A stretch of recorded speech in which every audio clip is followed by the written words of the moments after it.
Hindi na rin po nakatiis itong mga personalidad na katulad po ni Mr. Atom Araulio at ni Romnick Sarmenta.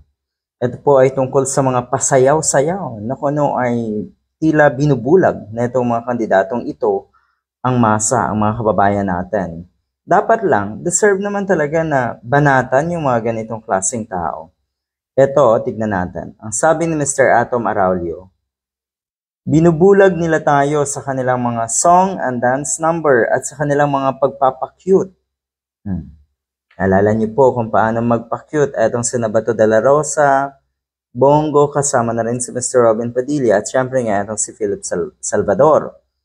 Hindi na rin siguro kaila sa atin na mukhang ang ipinapanalo ng mga katulad ni Bong Revilla ay ang kanyang budots. Talagang masaklap yan. Dahil sa sistemang ganyan, o yung kanilang pasayaw-sayaw, parang yun na yung naging basihan na itong mga kababayan nating botante, na akala nga nila, yung sila ay naaliw, ay pwede nang maging senador ang mga ito. O, ang sabi po ni Mr. Romnick Sarmenta, talagang nakakalungkot to. Ang nakakalungkot, inaaliw nila ang masa na parang mga bata sa peryang walang naiintindihan. Yan. Ginagawang perya. Ang politiko or ang politika dito sa atin na itong mga ito. Ganoon din ang tingin nila sa mga taong pilit nilang pinapaniwala sa ating gusto nilang pagsilbihan. Ganyan ba ang pagtingin sa kapwa at pagmamahal sa bayan? So ayan, totoo, malungkot itong katotohanan.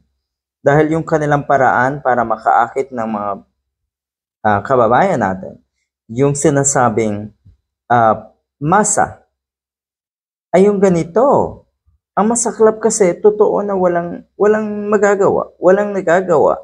At yung mga baguhan, katulad ni Mr. Philip Salvador, sigurado tayo wala rin. Ay si Mr. Willie Revillame, halimbawa, hindi nga alam siguro ng isang ito na sa Mr. Willie Revillame kung ano ang plataforma. Kaya walang maisagot. Dahil kung ikaw ay handa sa pinasok mo, siguradong noon pa lang or bago pa man din magsimula ang kampanya, alam mo na, may maisasagot ka na kung ano yung plano mo, kung ano ang plataforma mo. Hindi yung saka ka na mag-iisip ng plataforma kung naandyan ka na sa pwesto. Maling-mali. Maling-mali po talaga. Good luck!